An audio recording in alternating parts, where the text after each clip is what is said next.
तो अभी हम लोग स्टार्ट करने जा रहे हैं एडसेट से। एडसेट जो होता है ये आपकी वेबसाइट का बैकएंड सेटिंग होता है। बैकएंड सेटिंग में भी यहाँ पे आपको सेम ऐसी नाम लिखना होता है जिस तरीके से आपने कैंपेन का नाम लिखा है। तो मान के चलिए ये वाला जो कैंपेन है हमारा वही जैसा हमने लास्ट टाइम नाम लिखा था वैसे नाम लिखेंगे। किसका लिखा था हमने कल? रैजा लुनारिस जूही नगर ना।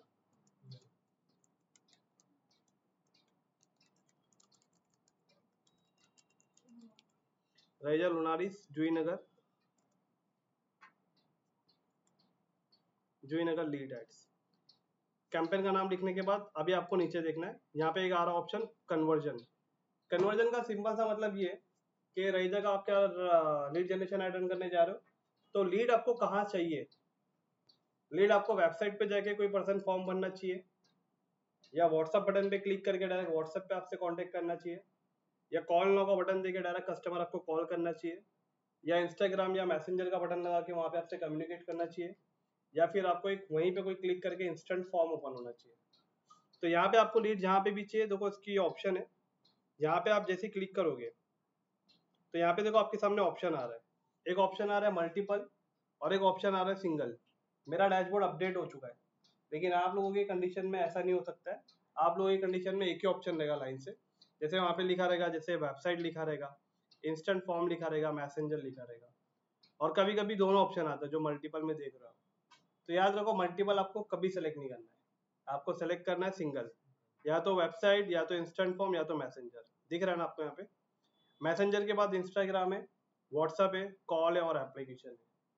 तो आप मुझे बताइए लीड्स का मतलब होता है क्या? सबसे पहले बात कॉन्टेक्ट ना। एक कस्टमर को कॉन्टेक्ट डेटा आपको इंस्टाग्राम पे मैसेज करेगा, कॉन्टेक्ट नंबर मिल जाएगा क्या उसका? और मैसेंजर पे करेगा तो मिल जाएगा, ऐप में जाएगा तो मिल जाएगा। अगर आपको डेटा मिलेगा तो कॉल से मिल सकता है, व्हाट्सएप से मिल सकता है, इंस्टेंट फॉर्म से मिल सकता है, और वेबसाइट के अंदर दिए हुए फॉर्म को अगर वो भरता है तो वहां से मिल सकता है। तो यहाँ पे आपको अगर इंस्टेंट रिजल्ट चाहिए तो इंस्टेंट फॉर्म का इस्तेमाल करें, और उससे भी अच्छा ऐसी चीज अगर आपको मिल जाए कि जिसमें कस्टमर आपको लीड भी दे दे और कस्टमर को ये भी ना पता चले कि उसने कोई लीड दिया है, तो उसके लिए सबसे अच्छा व्हाट्सएप है। अगर आपको मैं एक ऐड दिखाता हूँ डिजिटल मार्केटिंग का, आप उस ऐड को देखते हो, उस ऐड को देखने के बाद एक फॉर्म ओपन हो रहा है, वहां पे आप फॉर्म भर रहे हो, तो आपको एक ये रहेगा कि मुझे ऐसे फोन आने वाला है। तो मैंने आपके माइंड को बताया कि एक फॉर्म भरोगे तभी आपकी इंक्वायरी मेरे पास आएगी और मैं तभी आपको फोन करूंगा। लेकिन मैं आपको डायरेक्ट ऑप्शन दे दे रहा हूँ व्हाट्सएप बटन का। आप डायरेक्ट आप क्या करो, व्हाट्सएप पे क्लिक करो, तुरंत उसके बारे में जानने की कोशिश कर लो। तो ज्यादा अच्छा कौन सा रहेगा, इंस्टेंट वाला या फॉर्म भरने वाला? इंस्टेंट वाला। तो इस कंडीशन में हम लोग दोनों इस्तेमाल कर सकते हैं। अगर आप देखोगे ये वाला ऐड जो हम लोग चला रहे, तो इस ऐड के अंदर अगर आप देखो यहाँ पे ऐड दोनों ही चल रहे हैं, जिसके अंदर आपको देखो यहाँ पे दिख रहा है लीड फॉर्म भी दिख रहा है, दिख रहा है ना? 32 13 102 इनके सीपीएल भी देखो हाई है। लेकिन यहाँ पे अगर आप देखोगे तो मैसेज कन्वर्जन मतलब व्हाट्सएप का इस्तेमाल हो रहा है। अगर मैं इसके किसी भी ऐड पे अगर जाऊंगा,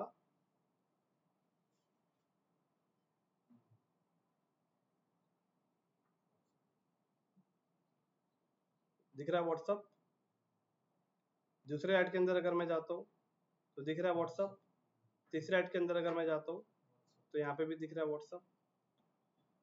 तो मैंने आपको बताया था ना कि कभी आपको एमिनिटीज दिखाना पड़ता है, कभी कुछ दिखाना पड़ता है, कभी कुछ दिखाना पड़ता है। तो एमिनिटीज वगैरह दिखा के देखो इसके ऊपर अच्छे खासे लीड जनरेट हुई है। दिख रहा है ना आपको? इमेज इमेज दिख रहा है ना? ये 163 ज्यादा लीड इसी से आई है।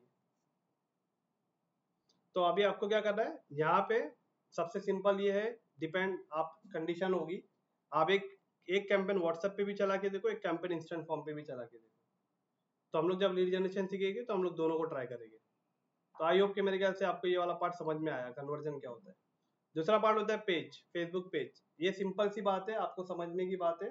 आप जब ऐड रन करोगे तो आपको मेटा तो बोलेगा ना कोई पेज सेलेक्ट करो, आपको ऐड किस पेज से रन करना है, तो यहाँ पे आपका वो पेज सेलेक्ट होना चाहिए जिस पेज से आप ऐड रन करना चाहते हो। तो ये रिक्वायरमेंट थी ना हमारी मेटा ऐड की। फेसबुक पेज नहीं होगा तो आप ऐड रन कर सकते हो? नहीं कर सकते हो। तो इसके लिए हमने पहले इसको बनाया, इसको सीखा ना। उसके बाद में अगर आपका लीड जनरेशन वाला है तो नीचे आपको मिलेगा एक टर्म्स कंडीशन का मेटा का एग्रीमेंट। ये हर टाइम पे अगर आपने पहला नया पेज बनाया है तो ये टर्म्स एंड कंडीशन आपका एक्सेप्ट नहीं होगा। आपको व्यू टर्म पे क्लिक करके एक नया पैनल ओपन होगा, एक नया डैशबोर्ड ओपन होगा, यहाँ पे आपको इससे करना पड़ेगा एक्सेप्ट।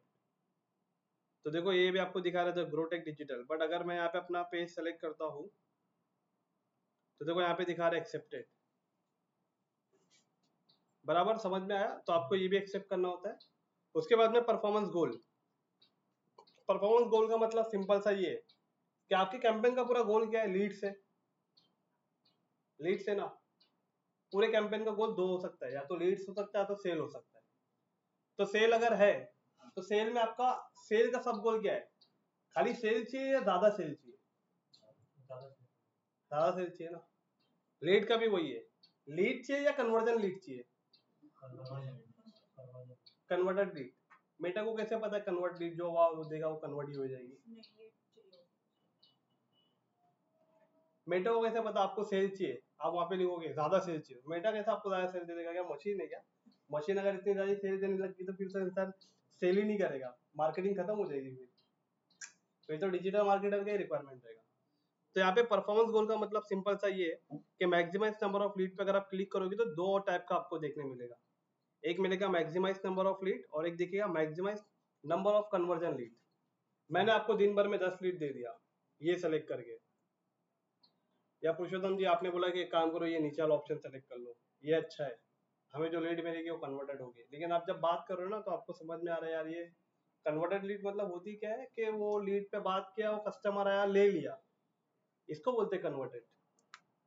लेकिन जो आपको लीड मिल रही है ना वो कन्वर्ट होगी या नहीं होगी ये मेटा को पता नहीं है। तो इसके लिए आप क्या करें, आप मेटा को सिर्फ ये बोलिए कि भाई आप मेटा आप लीड देने का काम करो, कन्वर्ट तो वो मेरे बात करने से होगा, आपके देने से नहीं होने वाला है। मैं जब बात करूंगा तब समझ आएगा। तो इसके लिए यहाँ पे आपको गोल में रखना है मैक्सिमाइज नंबर ऑफ लीड।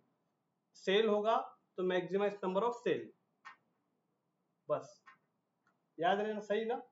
क्योंकि देखो यही तीन कैंपेन जो आपको रिजल्ट दे सकते हैं। अगेन याद रखो परफॉर्मेंस मार्केटिंग कर रहे हो तो परफॉर्मेंस मार्केटर वो होता है जो ज्यादा सेल करता है। तो सेल करने वाला जो कैंपेन जो होते हैं ऑब्जेक्टिव होते हैं, एक लीड्स होता है, एक सेल होता है और एक ऐप प्रमोशन होता है। और ऊपर की जो तीनों है ना ब्रांड अवेयरनेस, ट्रैफिक, एंगेजमेंट, ये ब्रांड को कंसिडरेशन रखने के लिए होता है, ब्रांड बिल्ड करने के लिए होता है। वो तीन ऑब्जेक्टिव कभी आपको रेवेन्यू निकाल के नहीं दे सकते। हाँ वो रेवेन्यू का पार्ट जरूर बन सकते हैं, फनल के लिए काम आते हैं। जैसे मैंने आपको वेबसाइट ट्रैफिक बताया, वो कोल्ड ऑडियंस है, वार्म ऑडियंस निकाल के देने का काम करती है, तभी आप सेल्स कैंपेन को अच्छा परफॉर्म कर पाते हो। एंड देन उसके बाद में आपके सामने नीचे कॉस्ट पर रिजल्ट गोल्ड, यही बिडिंग है, यही बिडिंग है, आपको यहाँ डालने पैसे। अभी ये बंद है ना क्योंकि वहां से हमने ऑन नहीं किया ना। यहाँ पे डाल दोगे ना अगर आप पैसे तो यहाँ पे आपको क्या करेगा, ये आपको रिजल्ट ला के देगा। आपको 500 रुपये में एक सेल अगर यहाँ डाल दो आप इसे तो 500 रुपये में एक सेल ला के देगा। लेकिन इतना ऐसा करके आप उसको वो मत करो, उसके सिस्टम को आप वो मत करो। बिडिंग वाला मैटर जो है ना वो सिर्फ गूगल में अच्छा लगता है, यहाँ नहीं अच्छा लगता। तो गूगल जो है ना एक फुल मार्केटिंग है, वहाँ कस्टमर सामने से आता है, तो सामने से आए हुए कस्टमर को ना आप उस पर बिडिंग कर सकते हो। लेकिन ऐसा कस्टमर जो आपके पास आ रहा नहीं है, आप उसको ऐड दिखाने के लिए बाकी कॉम्पिटिटर से बिडिंग कर रहे हो तो वो मतलब नहीं होता। आप मेरा लॉजिक समझ रहे हो आई थिंक, राइट ना? तो यहाँ पे इसको छोड़ देना आपको। वैल्यू रूल अभी इसको मत समझिए, ये कुछ ऐसे वैल्यूज होते हैं या ऐसे कुछ रूल होते हैं जो आपकी तरफ से सेट किए जाते हैं कि आपको ऐड किनको दिखाना है, किनको नहीं दिखाना है, किस कंडीशन पे दिखाना है। खैर इसको समझने के लिए थोड़ा सा पहले आपको कुछ एक्सपीरियंस हो जाए, 6 महीना 1 साल, मुझे बताने की जरूरत नहीं पड़ेगी, ये खुद आप समझ जाओगे।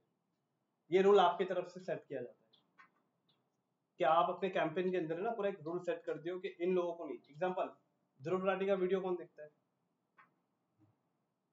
मतलब, और इसके बाद में ये वो रहा देशभक्त का वीडियो कौन देखता है, वो जो चैनल है ना क्या नाम है उसका, वो कौन देखता है, क्या नाम है इसका, स्पोर्ट्स वाला एक चैनल है ना क्या नाम है, वो एक एंकर है। एक बात, आप किसी का भी यूट्यूब चैनल देखते होगे, उस यूट्यूब चैनल के ऊपर अगर आप कमेंट करने जा रहे हो तो कमेंट करने के लिए आपका कमेंट पॉजिटिव हो या नेगेटिव हो, मैंने एक कंडीशन लगा दिया है अगर आपको मेरे चैनल पे कमेंट करना है तो कंपलसरी आपको सब्सक्राइब करना पड़ेगा। तो ये मेरे चैनल का रूल मैंने बनाया है। तो ऐसे कुछ आपके बनाए हुए रूल आपको मेटा में कुछ करना है तो आप कर सकते हो इसकी हेल्प से। बट जरूरत कब पड़ेगी, आपको कभी पढ़ने वाली है नहीं, बट इस पॉइंट को एक्सप्लेन करना था तो इसके लिए मैंने आपको बताया। उसके बाद में शो मोर पे अगर आप क्लिक करते हो तो शो मोर पे अभी यहाँ पे आपको ज्यादा कुछ देखने नहीं मिलेगा, बट शो मोर के ऊपर एक ऑप्शन था यहाँ पे कि आपका कैंपेन, इसके अंदर दो ऑप्शन थे, अभी ओपन नहीं हो रहा लेकिन मैं बता देता हूँ। एक होता है स्टैंडर्ड डिलीवरी और एक होता है accelerate delivery. Standard delivery, accelerate delivery, इन दोनों के अंदर डिफरेंट ये है, स्टैंडर्ड का मतलब ये 24 घंटे के अंदर आपके 500 रुपए बजट को यूटिलाइज करेगा। अभी यहाँ पे वो पॉइंट ओपन नहीं हो रहा है, मैं कुछ भी क्लिक कर रहा हूँ ना तो ओपन नहीं हो रहा है। और एक्सेलरेट मोड ये होता है जो मैं पुरुषोत्तम जी से बता रहा था कि अगर आप मुंबई, नवी मुंबई थाने में ऐड चला रहे हो और 500 रुपया बजट दे रहे हो तो भाई मेटा के पास है ना, आप एक दिन का 5 लाख रुपए का भी बजट दोगे ना तो मेटा के पास इतनी बड़ी ऑडियंस है कि वो एक ही दिन में आपके 5 लाख रुपए को यूटिलाइज कर सकती है। लेकिन वही अगर आपका बजट 500 रुपया है तो मेटा तो चाहेगा तो 5 मिनट में 500 रुपया खत्म कर देगा, लेकिन उसे क्या कर रहा है, वो आराम आराम से डिलीवर कर रहा है। तो आराम आराम से डिलीवर करने वाले कॉन्सेप्ट को कहते हैं स्टैंडर्ड डिलीवरी। और 500 रुपए को अगर आप चाहते हो कि 5 मिनट या 10 मिनट में खत्म हो जाए सबको दिखा के फटाक से, तो उसे कहते हैं एक्सेलरेट डिलीवरी। तो ये इसके अंदर, वो इसके अंदर लिखा रहता है लेकिन ये पॉइंट अभी ओपन नहीं हो रहा है, आपको सिस्टम डिफॉल्ट, लेकिन मैं तो जानता हूँ ना इसके अंदर क्या पॉइंट है। ओके, आई होप कि वाला पॉइंट आपको समझ में आया। एंड देन उसके बाद में अगर आप नीचे आओगे तो यहाँ पे आपको ऑप्शन मिलेगा डायनेमिक। ये जितने भी पॉइंट मैं आपको बता रहा हूँ क्या करने आपको, ये आपको करने क्या है, देखिए आपको कन्वर्जन लोकेशन सेट करना है कि आपको लीड कहाँ चाहिए। तो ये तो आपको पता है, ये तो लॉजिक का खेल है, इसमें तो कोई सेटिंग नहीं है। सेट करना है, सेलेक्ट करना है कहाँ लीड चाहिए, दैट्स इट, सिंपल। ओके, कौन से पेज से ऐड रन करना है, कोई सेटिंग है क्या, पेज सेलेक्ट करना है। इसमें फॉर्म बनाना होगा ना, फॉर्म बनाना होगा, जब हम लोग सेट करेंगे तो हम लोग फॉर्म देखेंगे कैसे बनेगा, और फॉर्म के अंदर भी बहुत स्ट्रेटजी होती है, तो वो भी मैं आपके साथ शेयर करूंगा। देन उसके बाद में फॉर्म का टर्म्स एंड कंडीशन जो एग्रीमेंट होता है उसे आपको एक्सेप्ट करना है, कोई सेटिंग नहीं है, बस इसको क्लिक करके आपको एक्सेप्ट करना है। परफॉर्मेंस गोल, ये लॉजिक है, इसके अंदर कोई सेटिंग नहीं है, आपको देखना है कि कन्वर्टेड लीड है या टोटल लीड है, मैक्सिमाइज लीड, तो आपको खाली वही सेलेक्ट करना है। कॉस्ट पर रिजल्ट गोल आपने समझ लिया, रूल भी समझ लिया, शो मोर के अंदर जो इसका डिलीवरी टैब होता है वो भी आपने समझ लिया, बट करना कुछ नहीं है, करना वही है जो आपको बेसिक सेटिंग जो आपको दिख रही है। उसके बाद में डायनामिक क्रिएटिव क्या होता है, डायनामिक क्रिएटिव का सिंपल सा मतलब ये है, आपने ब्लिंकिट का ऐड दिन भर में कितनी बार देखा, 7 बार देखा, तो जाहिर सी बात है 7 बार आपने ऐड देखा तो 7 बार अलग अलग हेडलाइन भी देखी होगी। जैसे कुछ टाइम पहले मैं आपको बताऊं, आज से 2 साल पहले वो जेप्टो ने ऐड चलाया था बुमराह को लेके, बुमराह, जसप्रीत बुमराह, क्या था उसका कैंपेन का नाम, अच्छा ही था, स्पीड को लेके था कैंपेन का, कुछ नाम था, डिलीवर इन सेकेंड या ऐसा कुछ था, मतलब बुमराह से भी ज्यादा तेज रफ्तार से जेप्टो डिलीवर करता है, उसका मेन कॉन्सेप्ट ये था। और जेप्टो में वही बुमराह प्रमोट कर रहा था उसको, खुद बुमराह हो गए। तो बताने का मतलब ये था कि बुमराह के साथ जब ऐड रन हो रहा है ना तो कभी बुमराह की बॉलिंग के में वीडियो दिखा के आपको हेडलाइन बताया जा रहा है एक नया, और कभी बस पे बड़े बड़े होर्डिंग में बुमराह का फोटो दिखाया, बुमराह ऐसा खड़ा है और फिर आपको दिखाया जा रहा है, या फिर बुमराह फिर एक में ऐसा आ रहा है कि बॉल उछाल रहा है और ऐसा खड़ा है, बॉल ऊपर उछला और ऐसा खड़ा है, तो क्रिएटिव अलग अलग आए, अलग अलग क्रिएटिव के साथ अलग अलग हेडलाइन आई। इसका मतलब है कि एक ऐड के अंदर अगर आप 4 अलग अलग इमेज और 4 अलग अलग हेडलाइन दिखाना चाहते हो तो इस डायनेमिक क्रिएटिव को ऑन करो। डायनेमिक मतलब देखो डायनेमिक हो रही है, थोड़ा सोचो, इमेज 1 कभी मॉर्निंग में रोहन जी को इमेज 1 दिखा रही है तो आफ्टरनून में दूसरी इमेज दिखा रही है, रोहन जी अगर इवनिंग में आ रहे तो उनको इमेज तीसरी दिखा रही है, अगर रात में आ रहे तो चौथी दिखा रही है। तो ये सेटिंग को इस्तेमाल करके आप अलग अलग इमेज और अलग अलग हेडलाइन दिखा सकते हो, बट आपको इसे करना नहीं है, इससे बहुत अच्छी सेटिंग है जो मैं आपको बताऊंगा वो करना है, बराबर। इसके बाद में सबसे इंपॉर्टेंट पार्ट बजट के अंदर, बजट के अंदर मैंने आपको बताया था कि यहाँ पे ना देखो, यहाँ पे एड सेट स्पेंडिंग लिमिट, अब ये एडसेट स्पेंडिंग लिमिट क्या होती है? आपने बजट तो वहां लगाया है ना कैंपेन में, तो ये एडसेट का क्या मतलब? लॉजिक समझना, आपने बजट कैंपेन में लगाया है, उस कैंपेन के अंदर 3 एडसेट है, 3 एडसेट के अंदर आपको स्पेंडिंग लिमिट सेट करनी है या मीटर डिसाइड करेगा? सर अगर आप कैंपेन एड्स अगर सिलेक्ट करेंगे तो मेटा डिसाइड करेगा तीनों में से किसमें जाना है। डेफिनेटली ना, कैंपेन बजट सेलेक्ट करोगे तो मेटा डिसाइड करना चाहिए ना कि मेरा बजट किस पे जाना चाहिए, जो अच्छा काम करेगा उस पे जाना चाहिए।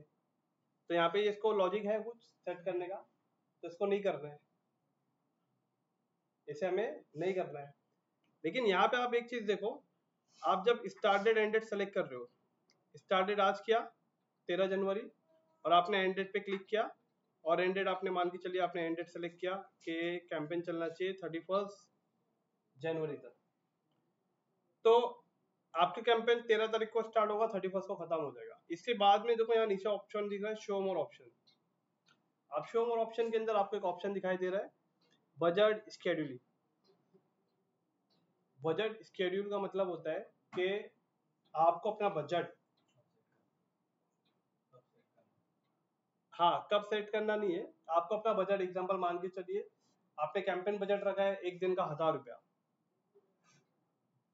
डी मार्ट में सबसे अधिक गर्दी कौन सी दिन होती है? बाकी ये 5 दिन क्यों नहीं होती? लोग बिजी रहते होंगे। ओके, तो मान के चलिए कल मकर संक्रांति है, काफी ऑफिस छुट्टी होगी या नहीं होगी? क्या लगता है? टाइम पे करना है, हम के टाइम मैं आपको बताता हूँ एक, हाँ किसी भी कैंपेन के लिए अगर आपने डेली बजट 500 रुपया रख दिया एक बार, और आपको पता है कि अभी क्रिसमस की छुट्टी आ रही है, 31 तक छुट्टी रहने वाली है, 7 दिन तक काफी फैमिली प्लान करेगी, छुट्टी पे रह सकती है, तो आपके कैंपेन भले ही 2 महीने से ना 1,000 रुपए के बजट पे चल रहे थे, लेकिन ये 7 दिन के लिए ना ये बजट ऑटोमेटिकली 2,000 रुपया हो जाना चाहिए। क्यों? क्योंकि ज्यादा लोग छुट्टी पे होंगे, और जितना लोग छुट्टी पे होंगे उतना सोशल मीडिया पे ट्रैफिक ज्यादा आएगा, तो जितना ट्रैफिक ज्यादा आएगा तो उतना आपका बजट बढ़ना चाहिए, और बजट बढ़ेगा तब आपको उस दिन और डबल टिबल लीड आ सकती है, डबल टिबल सेल आ सकता है। तो बताने का सिंपल सा मतलब ये था कि अगर आपका यहाँ पे बजट, ध्यान देना, अगर यहाँ पे आपका बजट क्या था डेली, अगर आपका बजट डेली है तो यहाँ पे आपको ऑप्शन आएगा बजट शेड्यूल करने का। क्या करने का? बजट शेड्यूल करने का। अब इस पे क्लिक करोगे तो यहाँ पे देखो लिखा है add entries in campaign setup.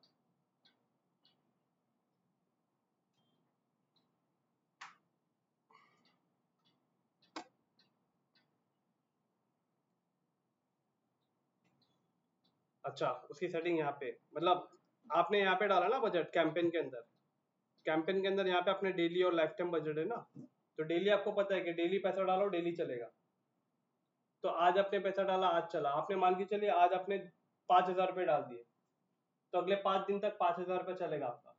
लेकिन इसी 5 दिन के अंदर सैटरडे भी आ रहा है, संडे भी आ रहा है, और आप चाहते हो कि सैटरडे के दिन ऑटोमेटिकली मेरा बजट है ना 1,000 से बढ़ के 1,500 रुपया हो जाना चाहिए, उस दिन मेरा 1,000 नहीं 1,500 रुपया, 500 रुपया एक्स्ट्रा पे होना चाहिए, ताकि उस दिन लीड मुझे अच्छी आएगी। क्यों? क्योंकि ट्रैफिक है उस दिन। ठीक उसी तरीके से सैटरडे और संडे को भी आपको दोनों दिन 500-500 रुपया एक्स्ट्रा बढ़ाना है, तो इसे क्या बोलते हैं? बजट को इंक्रीज करना ना, तो बजट को शेड्यूल कर रहे हो तो क्या करना है, अगर आपने डेली बजट 800 रुपया, एग्जाम्पल 1,000 रुपया रखा है, तो डेली बजट आपने अगर 1,000 रुपया रखा है, तो यहाँ पे देखो आपको दिख रहा है, यहाँ पे तो ऑप्शन शो मोर सेटिंग, यहाँ पे तो आपको बजट शेड्यूल और एड शेड्यूल, तो देखो एड शेड्यूल बंद है ना, इसको आप एडिट कर पा रहे हो, लेकिन बजट शेड्यूल देखो ऑन है ना, इसका मतलब बजट शेड्यूल का कनेक्शन डेली बजट से। और अगर यहाँ पे आप डेली को हटा के लाइफ टाइम करते हो, तो देखो बजट शेड्यूल बंद हो गया और एड शेड्यूल स्टार्ट हो गया। इसका मतलब एड शेड्यूल वाला जो ऑप्शन है वो लाइफ टाइम बजट के साथ है। दोनों में फर्क क्या है मैं आपको सिंपल बताता हूँ। डेली बजट में आप अपने बजट को शेड्यूल कर सकते हो, लाइफ टाइम बजट में आप बजट को नहीं टाइम को शेड्यूल कर सकते हो, किस टाइम दिखाना है। एग्जाम्पल कभी कभी हम लोग ऐड लोगों के टाइमिंग के हिसाब से दिखाते हैं, तो एग्जाम्पल अभी हम लोग यहाँ पे डेली बजट यहाँ पे कर देते हैं 1,000 रुपया, और यहाँ पे बजट शेड्यूल पे जैसे हम लोग क्लिक करते हैं तो देखो increase your budget during specific days और टाइम। तो मैं जैसे इस पे क्लिक करूंगा तो क्लिक करने के बाद मुझे पूछ रहा है कि आपको बजट कौन से दिन से लेके कौन से दिन तक बढ़ाना है। तो मैं यहाँ पे डेट पे सेलेक्ट कर लेता हूँ कि यार फेसबुक मुझे 17 तारीख को बजट बढ़ाना है और 17 से लेके मुझे 18 तक बढ़ाना है। 18:00 17:00 कितने घंटे हो गए? तो यहाँ पे क्या करना पड़ेगा, यहाँ पे 17 यहाँ पे 16 करना पड़ेगा।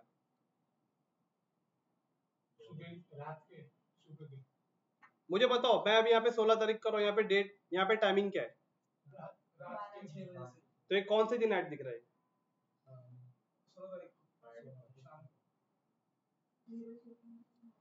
00 मतलब क्या हो गया पता है? आपका ऐड है ना थर्सडे रात को जैसी 11:59 हो गए और 0000 हो गए, मतलब सैटरडे की मतलब थर्सडे की नाइट मतलब फ्राइडे को पूरा ऐड दिख रहा है आपका। तो यहाँ पे आपको फ्राइडे आपको सैटरडे करना पड़ेगा ताकि जैसी फ्राइडे को रात के 12 बज जाए तो उसके बाद से सैटरडे का पूरा दिन, और अब संडे की बारी आ रही है तो यहाँ पे आपको करना पड़ेगा मंडे। बात समझ रहे हो? क्योंकि संडे की रात को 12 बज के जब जाएगी तब मंडे स्टार्ट लगेगा ना। तो इसका मतलब यहाँ पे आप ये इतना सेलेक्ट करोगे, अब कितना दिन सेलेक्ट हुए, 2 दिन हो रहे ना, तो आपको कितने बजट बढ़ाने? तो देखो बजट का यहाँ पे ऑप्शन है। तो मान के चलिए आपको एवरेज एक दिन का आपको 500 रुपया बजट बढ़ा के देना है। तो देखो यहाँ पे लिखा है Meta will aim to spend an average of ₹1500 a day. यहाँ पे लिखा हुआ है कि आपने कितना रुपया इंक्रीज किया, अब 500 रुपीज इंक्रीज, क्योंकि डेली स्पेंड 1000 रुपया तो था ही, आपने 500 रुपया उसको और दिया ताकि मेटा सैटरडे को भी आप 500 रुपया एक्स्ट्रा स्पेंड करना, संडे को भी 500 रुपया एक्स्ट्रा स्पेंड करना।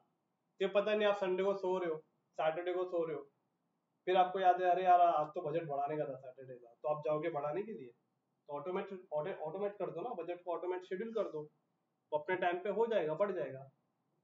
सैटरडे संडे का यहाँ पे बजट बढ़ा दो आप।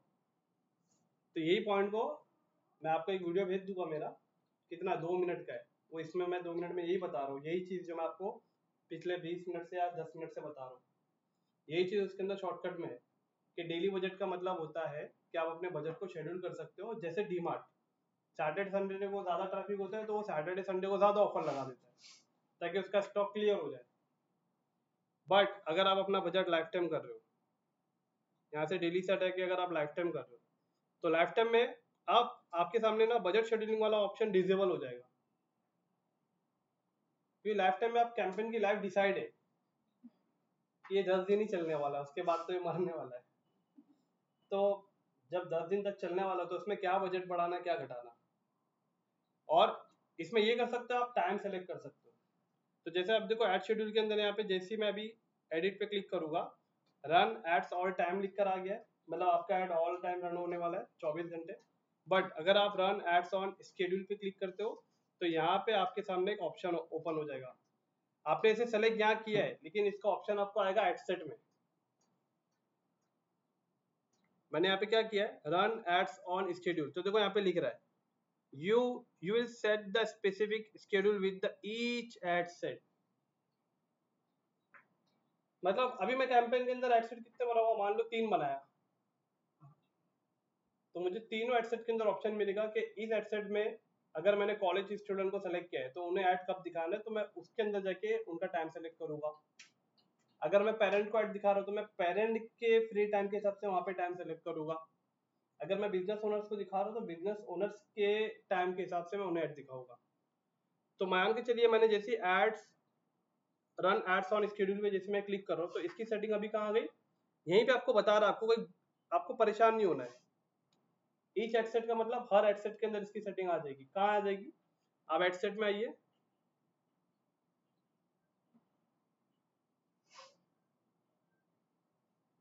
एडसेट में देखो यहाँ दिख रहा है ad scheduling, run ads on schedule, यहाँ पे आ गया ना। कहाँ पे आया है, बजट के नीचे है ना, ये बजट एंड शेड्यूल के नीचे ही है ना यहाँ पे देखो।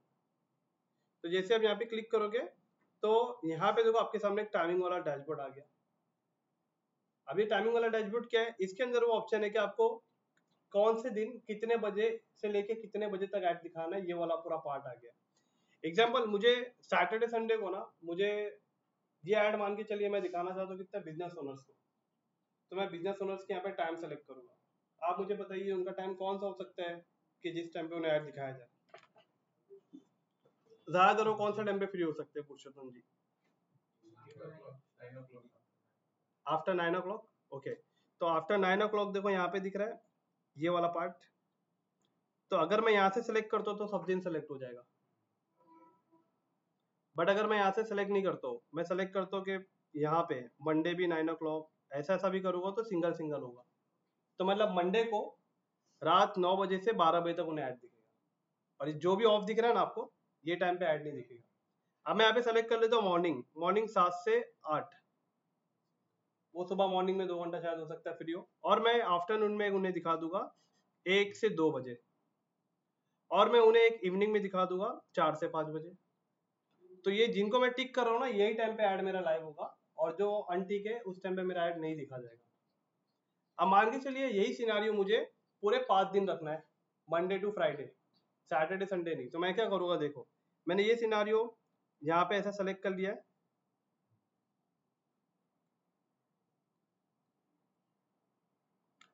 क्योंकि बिजनेस ओनर मान के चलिए वो सैटरडे संडे वो नहीं करेंगे। तो एग्जांपल मैंने यहाँ से सैटरडे को हटा दिया, मेरे लिए ज्यादा अच्छा तो यही हुआ ना। अब मैं एक एक को करते बैठता, इससे अच्छा मैं यहाँ कर दिया। अब हो सकता है संडे वाला टाइम है ना उनका थोड़ा डिफरेंट हो सकता है। अब हो सकता है वो फ्राइडे है ना, वो फ्राइडे शायद वो अपना टाइम ज्यादा स्पेंड करेंगे नाइट में, हो सकता है क्या नहीं। तो मैं यहाँ पे ले लेता हूँ कि फ्राइडे वाले दिन 9 बजे से 10, 10 से 11, 11 से 12 और 12 से 1, मुझे सैटरडे को नाइट में मैं उनको लास्ट 1 बजे तक ऐड दिखाऊंगा। और सेम उसी तरीके से सैटरडे की रात भी 9 से लेके मैं उनको रात के 1 बजे तक दिखाऊंगा। संडे में सैटरडे दिन में कब दिखा सकता हूँ, अब मैं उन्हें दिन में यहाँ पे 9 बजे से लेके 9 बजे से लेके मैं 5 बजे तक दिखा सकता हूँ, 6 बजे तक दिखा सकता हूँ, 7 बजे, 8 बजे, 9 बजे पूरा दिखा सकता हूँ। अब मैं उसी तरीके से अब संडे समझ लीजिए, हो सकता है वो थोड़ा ऑक्यूपाइड हो गए, क्रिकेट खेलने जाएंगे या गोल्फ क्लब जा सकते हैं या वॉट एवर कोई भी क्लब में जा सकते हैं जहाँ पे उनका मेंबरशिप है।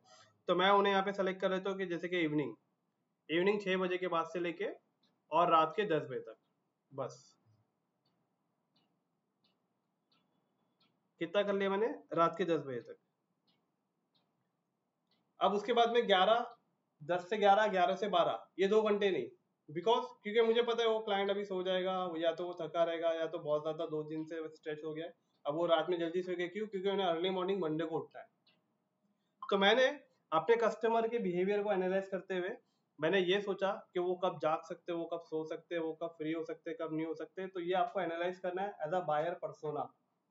जैसे एक चोर, जैसे एक पुलिस जब एक चोर को पकड़ती है तो चोर की तरह सोचना पड़ता है तब उसे पकड़ पाती है।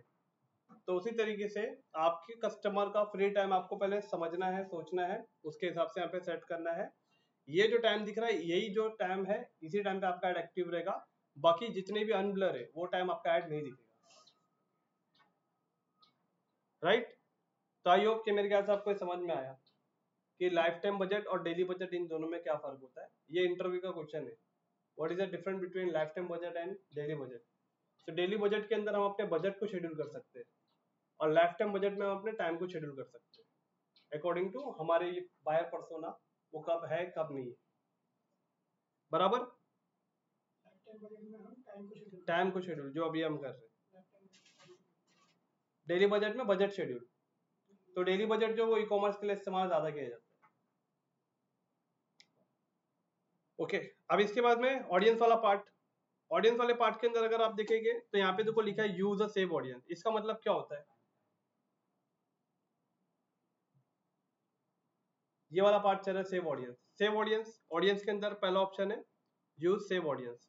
अगर आपने पहले से कोई ऑडियंस बना के रखी है तो यहाँ पे आप सेलेक्ट कर सकते हो, बट अभी आपने बनाई नहीं है तो मैं आपको बताऊंगा कि ऑडियंस को कैसे बना के सेव करते हो।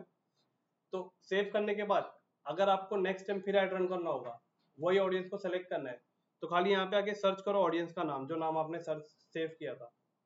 आप जैसे ही नाम यहाँ पे सर्च करोगे वो नाम यहाँ पे आ जाएगा। आप सिंपल उस ऑडियंस को सेलेक्ट कर लो, जिससे आपको बार बार लोकेशन, एज, डिटेल टारगेटिंग ये करने की जरूरत नहीं पड़ेगी।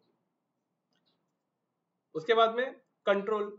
कंट्रोल का सीधा सा मतलब मेटा ने ये लगा दिया है कि अकॉर्डिंग टू इंडियन लॉ, अगर आप लीड या सेल एड चला रहे हो तो उसके लिए स्पेसिफिक रेंज है कि 18 प्लस होना चाहिए।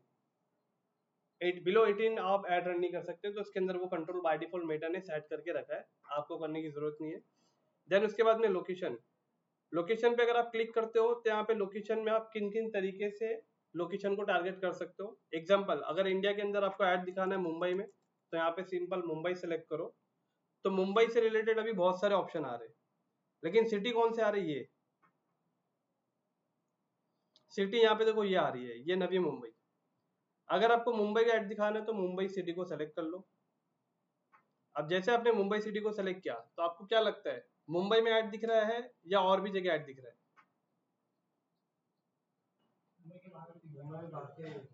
लेकिन वहां पे तो दिखाया था कि मुंबई सिटी, जब आपने सर्च किया था, लेकिन ये तो ऐड बाहर भी दिखा रहा है।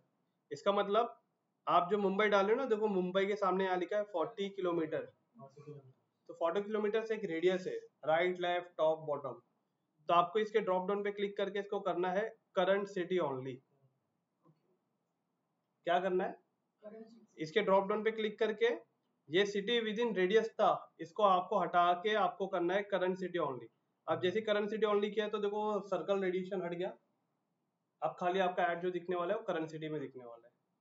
अगेन अगर आप, हाँ 2-3 तरीके, वही मैं आपको दोनों तरीके बता रहा हूँ। अगर आप मान के चलिए आप इस मुंबई के अंदर कुछ ऐसे स्पेसिफिक पिन कोड है जहाँ पे आपको ऐड नहीं दिखाना है, तो आप क्या कर सकते हो, जो इंक्लूड दिख रहा है, इंक्लूड को आप एक्सक्लूड कर दो, और जैसे कि आपको ऐड नहीं दिखाना है 400088, इस पिन कोड पे आपको ऐड नहीं दिखाना, तो आप जैसे इसको सेलेक्ट करोगे तो अगर आप देखोगे तो स्पेसिफिक वो पिन कोड अपने यहाँ पे एक्सक्लूड हो चुका है। मतलब गोवंडी वेस्ट के अंदर इस पिन कोड में जितने भी मेटा के यूजर है उनको आपका ऐड नहीं दिखेगा। अब ठीक इसी तरीके से आपको कुछ और पिन कोड पे ऐड नहीं दिखाना है। एग्जाम्पल मान के चलते वो पिन कोड है 400071। आपने जैसे उनको सेलेक्ट किया तो ओके, अब देखो वहां वालों को भी ऐड नहीं दिख रहा है। ये क्यों होता है पता है? ये इसके लिए होता है जब आपको अपने प्रोडक्ट की नॉलेज अच्छी खासी हो जाती है, आपको ई कॉमर्स में ऑर्डर आ रहा है, पता चल रहा है कि ये पिन कोड से ना यार आरटीओ बहुत आता है, तो आप चाहोगे वो पिन कोड पे ऐड दिखाना? नहीं ना। आरटीओ का मतलब पता है किसी को क्या? हाँ, रिटर्न टू ओरिजिन, शॉर्टकट में बोलो तो रिटर्न टू ऑर्डर, अच्छा समझने के लिए। ऑर्डर गया आपका, डिलीवरी पार्टनर वो एड्रेस पे जाके पहुंच रहा है, पता चल रहा है वो भाई फेक ऑर्डर है, वो एड्रेस पे तो कोई रहता नहीं है, तो डिलीवरी बॉय क्या करेगा, वो ऑर्डर को रिटर्न लाएगा। तो वो ऑर्डर को रिटर्न लाएगा तो फ्री में नहीं लाएगा, वो ऑर्डर को रिटर्न में लाएगा तो फ्री में नहीं लाएगा, उसका पैसा लेगा जो भी कंपनी देगी। तो ऑर्डर अगर आप किसी पार्सल को किसी घर तक लेके जाते हो तो उसका डिलीवरी चार्ज बायर देता है, अगर रिटर्न आता है तो ओनर देता है, तो इसे कहते हैं आरटीओ। बट उसी तरीके से रियल एस्टेट के अंदर भी होते हैं कुछ ऐसे पिन कोड्स जहाँ पे वो टिकट साइज प्रोडक्ट को खरीदने वाली ऑडियंस ही नहीं रहती हो।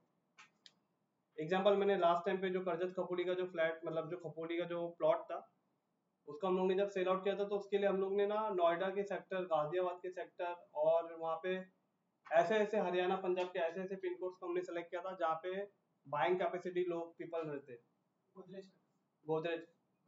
तो उसके लिए हमने क्या किया था, उसके लिए उसी पिन कोड्स पे ऐड वगैरह रन किया था ताकि वहां से रहने वाली ऑडियंस थोड़ी सी कैपेबल ज्यादा है। तो डिपेंड,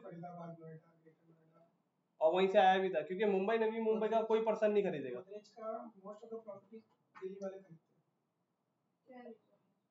इन्वेस्टमेंट सस्ता निकलता है और मतलब ब्रांड है ना, ब्रांड है, प्लस उसका एक रीजन ये भी था, नोएडा में सबसे ज्यादा हाईएस्ट टिकट है, ये मतलब वहाँ पे जो रहने वालों का जो स्पेंडिंग कैपेसिटी है ना बहुत अच्छी।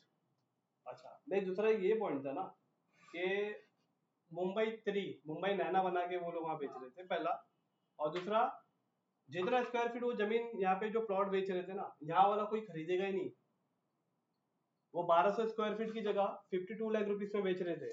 1200 स्क्वायर फीट की जगह मुंबई वाला कोई भी उस जगह पे जाके 12 लाख रुपए में ले लेगा, 15 लाख रुपए में ले लेगा। तो यहाँ के लोगों को पता है कि उस प्रॉपर्टी का वैल्यू कितना है कितना नहीं है, लेकिन इसका वैल्यू वहाँ के लोगों को नहीं पता है। एक्चुअली उसमें एक क्या मालूम है, जो दिल्ली नोएडा जो है ना, मतलब वहाँ पे प्लॉट के सारे रेट्स है ना वो जल्दी हाई हो रहे हैं। बराबर। उन लोगों को ऐसा लगता है कि प्लॉट्स में इन्वेस्टमेंट करेंगे तो रिटर्न अच्छा आएगा, बट वो दिल्ली में मिल रहा है, यहाँ पे मिल रहा है, ये उनको नहीं पता। और उसे नैना 3 बना के बेच रहे हैं, वो नहीं पता। और वो सेल्स पिच है ना, वो गोदरेज का एक अलग ही है। सेल्स का विजिबिलिटी अलग है, मतलब रियल एस्टेट के अंदर किंग है गोदरेज। जितना प्रॉपर्टी गोदरेज के, जितना लैंड पूरे मुंबई में, जितना लैंड गोदरेज के पास है उतना किसी के पास नहीं है। आयोग के जो इसमें है पुरुषोत्तम जी, आपको तो पता हो, पूरा बहुत है उसका, उसके बाद बहुत बड़ा बहुत लैंड है। तो यहाँ पे जो पहला पार्ट था ना लोकेशन वाला, आप एक मुंबई को सेलेक्ट करके इसके अंदर कुछ लोकेशन को एक्सक्लूड कर सकते हो, पहला। दूसरा, अब यहाँ पे और किन तरीकों से मार्केट हो सकती है,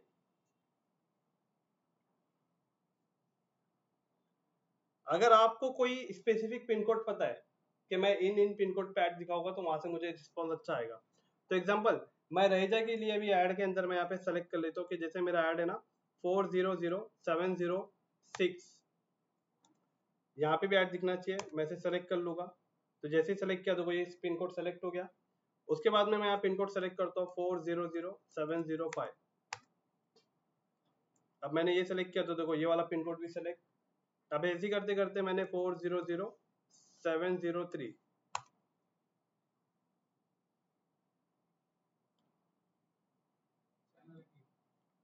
ताइवान लग गया, 400703। तो आपको समझ में आ रहा है ना कि हम लोग लोकेशन पिन कोड वाइज से भी सेलेक्ट कर सकते हैं, दिख रहा है ना आपको। तो ये क्या होता है, कभी कभी डेवलपर या बिल्डर आपको प्रोवाइड करते हैं डेमोग्राफिक पिन कोड, तो इस पिन कोड के हिसाब से यहाँ से भी आप कर सकते हो।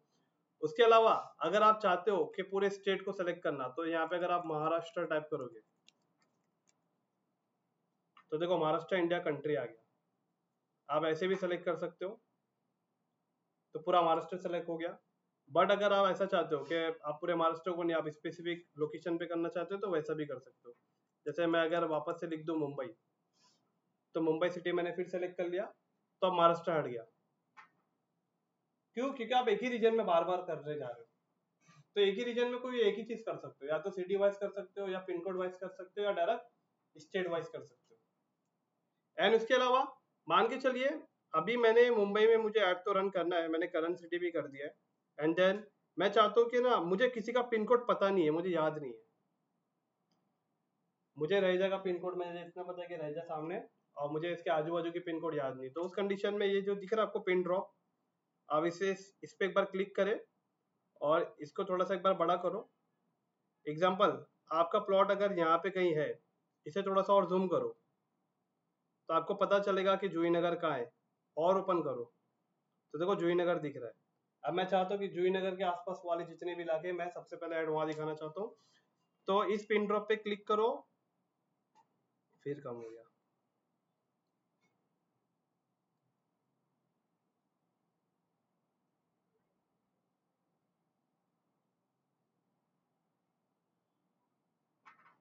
और यहाँ पे लगे अगर इस लोकेशन पे आपको ऐड दिखाना है तो देखो ये कांग्रेस दिख रहा है ना, इसको यहाँ पे छोड़ दो।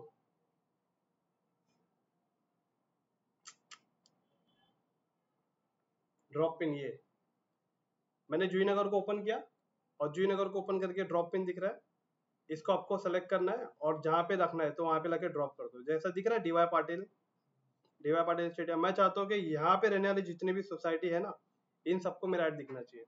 मैं पिन ड्रॉप को लाके यहाँ पे ड्रैग करके ड्रॉप कर दूंगा। जैसे मैंने इसको ड्रैग करके ड्रॉप किया, देखो इसमें एक सर्कल बन गया, और यहाँ पे देखो एक आपको लॉन्गिट्यूड आपको एक ऑप्शन दिख रहा है। यहाँ से भी आप क्या कर सकते हो, इसको कम ज्यादा कर सकते हो। तो मान के चलो मुझे इसे कम करना है, तो मैं यहाँ पे कर देता हूँ एग्जाम्पल, मुझे 3 किलोमीटर तक यहाँ पे ऐड दिखाना है। तो देखो ये 3 किलोमीटर इस पिन कोड के आजू बाजू सिलेक्ट हो गया। अब आप एक बात को याद रखिए, इस पिन कोड के ऊपर है ना, आज से 5 साल पहले यहाँ पे 2000 लोग रहते थे जो इस पिन कोड पे अपना अकाउंट बनाए थे फेसबुक पे। बट वो 2000 लोग है ना यहाँ से जा चुके। कोई केरला जा चुका है, कोई तमिलनाडु जा चुका है, कोई बैंगलोर जा चुका है, कोई चेन्नई, हैदराबाद, यूपी, बिहार, वो सब यहाँ वहाँ जा चुके हैं, क्योंकि वो यहाँ पे आए थे सिर्फ काम करने के लिए। बट अभी आपका जब ऐड चलेगा ना तो उन्हें भी ऐड दिखेगा। क्यों? क्योंकि उनके प्रोफाइल में मेंशन है कि उन्होंने जोईनगर में ऐड बनाया था। उनके प्रोफाइल में मेंशन है 400706 का पिन कोड, उन्होंने अपडेट नहीं किया अभी तक, तो वहां पे उनको ऐड दिखेगा। बट अगर आपने ऐसा पिन ड्रॉप करके डाला ना, तो इन पिन ड्रॉप करने से क्या होगा, करंटली जो इस लोकेशन पे रह रहा है आपका ऐड सिर्फ उन्हीं लोगों को दिखेगा। ओके, तो आपने जो मुंबई से जो सिलेक्ट किया है उसमें तो उन लोग को भी दिखेगा जो अभी मुंबई में नहीं रह रहे। बराबर। तो जिनके अगर उस टाइप में हटाना रहेगा तो ऐसे ही पिन ड्रॉप करके आप करते रहो। ओके, प्लस एक और ऑप्शन है, अगर मान के चलिए मुंबई में रहता था लेकिन अब वो जा चुका है, लेकिन प्रोफाइल में आज भी उसके मेंशन है कि वो मुंबई में। एग्जांपल मान के चलिए मैंने अपना प्रोफाइल बनाया था केरला में, मैंने एड्रेस वगैरह वहीं पे जहाँ मैं काम करता था केरला के ऑफिस, मैंने वहीं का डाल दिया, लेकिन मैं मुंबई आके मुझे 4 साल हो गए और अभी तक मैंने वो एड्रेस चेंज नहीं किया है, लेकिन मुझे आज भी केरला के ऐड वहाँ पे यहाँ पे दिख रहे हैं मुझे। इसका रीजन ये है क्योंकि मेरे प्रोफाइल में आज भी दिखा रहा है कि मैं केरला में रहता हूँ। तो अगर आपको वाला चेंजेस अगर आपको हटाना है, अगर आप सिटी सेलेक्ट करते हो तो देखो ये ऑप्शन आप अनचेक कर दो। अगर जैसे आपने सिटी सेलेक्ट किया ना, मुंबई, नवी मुंबई, थाने, पनवेल, तो ये ऑप्शन है ना जो लिखा है, reach more people likely to respond to your ad, we will we will also show ads to people interested in your selected cities and region in those countries। अगर आप इनको अनचेक कर देते हो तो अब उन ऑडियंस को ऐड नहीं दिखेगा। पॉइंट क्लियर है? पहला पॉइंट देखिए, अगर आप सिटी बेस्ड टारगेट कर रहे हो फिर भी आपको बाहर की लीड आ रही है तो इस पॉइंट को अनचेक कर दो। ओके, एक ये भी तरीका है कि अगर सिटी वाइज कर रहे हो तो बाहर की लीड आ रही है तो बाहर की लीड नहीं आएगी। एग्जाम्पल, आपका कोचिंग इधर ही पे ही है समृद्धि, आप यहाँ पे मान के चलो कोचिंग पढ़ा रहे हो और इसके लिए आपने एक ऐड रन किया, आपको स्टूडेंट चाहिए, लेकिन अब इंक्वायरी आपको कहाँ की आ रही है पता है? इंक्वायरी आपको आ रही है लोनावला की। आप बोलोगे सर मैंने तो यहाँ पे ऐड रन किया था 40706 में, इसी पिन कोड पे, इंक्वायरी वहां से कैसे आ रही है? उसका रीजन ये कि आपने जब सेलेक्ट किया ना, ये पॉइंट को आपने अनचेक करना भूल गया। हो सकता है कोई पहले यहाँ के इसी पिन कोड पे वो पर्सन रहता था लेकिन अब वो लोनावला चला गया, तो वहां पे उसको आपका ऐड दिख रहा है। मतलब करंट टाइम के लिए चला गया है इसके लिए। हाँ, इसके लिए। बट ये ऑप्शन से ये होगा कि करंटली जो इस लोकेशन पे रह रहा है सिर्फ वही लोग ऐड देख सकते हैं। ऐसा अगर समझो अगर मैं यहाँ से यूपी जा रहा हूँ तो मुझे ना फटाक से यूपी का ऐड दिखना शुरू हो जाता है, वहीं का ऐड दिखेगा, फिर यहाँ का ऐड बंद हो जाएगा। और ठीक है, अगर मैं जैसे ही मुंबई आता तो मुझे मुंबई का ऐड दिखना शुरू हो जाता है, वहाँ का ऐड दिखना बंद होता है। तो वो कैसे करते हैं? यही पॉइंट है ना वो। अच्छा, वो यही पॉइंट है। यही पॉइंट है। ये पॉइंट को आपको क्या करना है, सिंपल अनसेलेक्ट कर देना है। अगर सेलेक्टेड रहेगा तो वहां पे भी ऐड दिखेगा। इसके लिए आई होप कि मेरे ख्याल से लोकेशन वाला पार्ट आपको समझ में आया। ओके, उसके बाद में add location in bulk. Add location in bulk ये ई कॉमर्स के लिए, राजेंद्र जी, एक लोकेशन होता है सिटीज को सेलेक्ट करना, एक्सक्लूड करना, पिन कोड डालना, स्टेट को सेलेक्ट करना, बट एक पिन कोड ऐसा भी तो होता है कि पैन इंडिया होता है। पैन इंडिया बेसिकली कभी आपने बहुत सारे प्रोडक्ट को आप लेने गए और आपने जैसे अपना पिन कोड डाला तो वो बताया कि इस पिन कोड पे डिलीवरी अवेलेबल नहीं है। उसका रीजन ये कि वो प्रोडक्ट का जो डिलीवर पार्टनर है वो यहाँ पे डिलीवरी नहीं करेगा इस प्रोडक्ट को, सिंपल। बिकॉज जो डिलीवरी कंपनी होती है ना, वो ऑलरेडी उनका पिन कोड डिसाइडेड होता है कि हम इन्हीं पिन कोड पे काम कर सकते हैं और नहीं।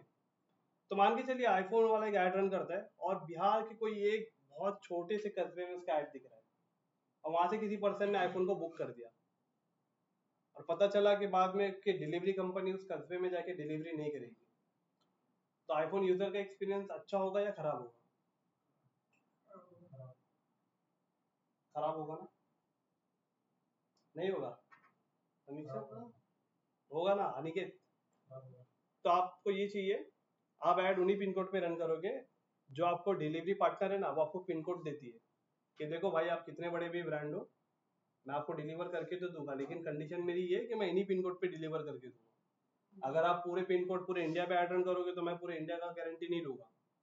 तो ई कॉमर्स के लिए कंपलसरी है कि यहाँ पे ऐड लोकेशन इन बल्क पे क्लिक करते हैं वो लोग, लोकेशन टैब सेलेक्ट करते हैं, कंट्री नहीं, लोकेशन टैब सेलेक्ट करते हैं, दिख रहा है पोस्टल कोड्स, पोस्टल कोड्स यहाँ पे सेलेक्ट किया जाता है और यहाँ पे दिख रहा है choose file on your device, यहाँ पे जाके वो क्या करते हैं, पिन कोड की फाइल को सेलेक्ट करके यहाँ पे अपलोड करते हैं, तो आपका ऐड सिर्फ इन्हीं पिन कोड पे दिखता है फिर।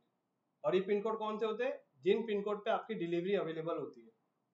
तो जाहिर सी बात है आपका ई कॉमर्स का ऐड उन्हीं पिन कोड्स पे आप दिखाइए जहाँ पे आप डिलीवर कर सकते हो, उन पिन कोड्स पे मत दिखाइए जहाँ पे आपकी डिलीवरी नहीं जा सकती है, आपके कस्टमर के साथ आपका एक्सपीरियंस खराब होगा। तो ये जो पूरा पार्ट था ये लोकेशन का पार्ट था। तो यहाँ लोकेशन हम लोग इन तरीकों से सेलेक्ट कर सकते हैं अपने कस्टमर्स के लिए। एंड देन अगर आप शो मोर पे क्लिक करते हो तो शो मोर के अंदर कुछ कंट्रोल है जो मैंने आपको भी बताया कि मेटा ने ऑलरेडी सेट करके रखा है कि 18 के ऊपर ही वालों का ऐड दिख सकता है। अगर आप एडिट पे क्लिक करोगे तो देखो यहाँ पे ओके मिनिमम एज, अगर आप एडिट पे क्लिक करोगे तो देखो यहाँ पे आपको 18 से नीचे ही आ रहा है, मतलब 18 के ऊपर ही आ रहा है, 18 के नीचे जा रहा है, कुछ 17 हो रहा है, 16 हो रहा है नहीं। तो ये मेटा ने सेट करके रखा है।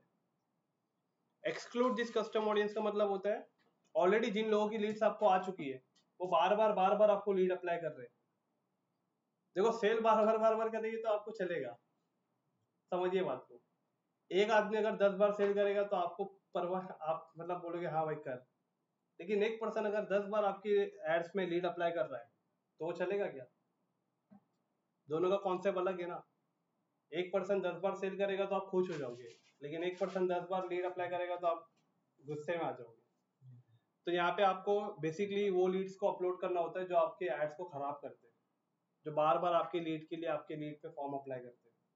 तो वो कॉम्पिटिटर करते हैं ना, हमें उन्हें एक्सक्लूड करना होता है।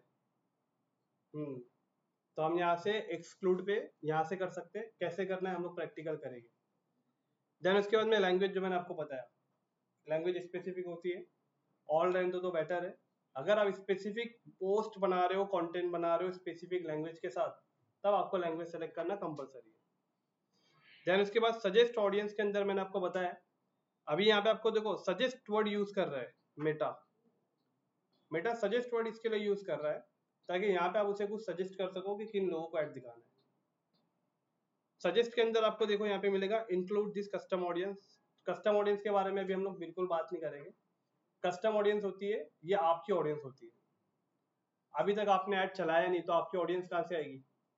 तो हमें ऐड चलाना है मेटा की ऑडियंस पे। तो मेटा की ऑडियंस कौन सी है? आपको मेटा की ऑडियंस मिलने वाली शो सजेशन के अंदर।